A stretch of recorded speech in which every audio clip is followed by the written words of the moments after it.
Beautiful love that formed right in front of our own eyes on screen have unfortunately come to an end. Oh man, a beautiful love story.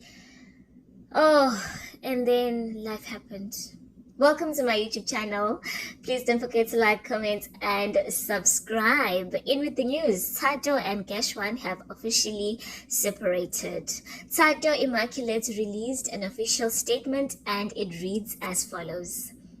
I would like to address something personal and important. After 3 years of marriage, Gash1, Brandon Mtombeni and I are no longer together following incidents that happened the past few days that are irreconcilable by my standards and values. I have made the decision to walk away. Our families have met to discuss the matter and I have shared with them and his presence. This is a decision I stand firm on. Out of respect for our families and for the sake of my son, I will not be going into further details. I respectfully ask that this does not turn into a Thato versus Gash1 battle. We met, fell in love, tried building a family to the best of our abilities. For me, I am heartbroken, but I need to soldier on and continue working. I would have never wanted to raise my child alone. However, I have always maintained that there are certain non-negotiables I cannot compromise on, no matter how insignificant to the next person. I will not betray myself. I never have, and I am not going to start now. This is my final statement on the matter. I will not be commenting further as he remains the father of my child.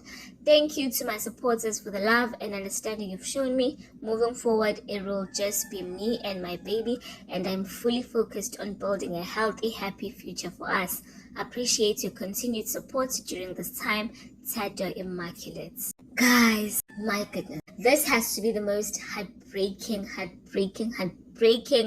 Big Brother ship that has sunk. And not just a ship, they were married and have a child together, and the child is not even 1 year old. Guys, I really want to know what happens to couples when they have kids, when they start having kids. Do the relationship dynamics change? Is it postnatal depression? But it's heartbreaking, I've got to say. But then we wish both of them the best of luck. Please let me know what you think on the comments down below, and don't forget to like, comment, and subscribe.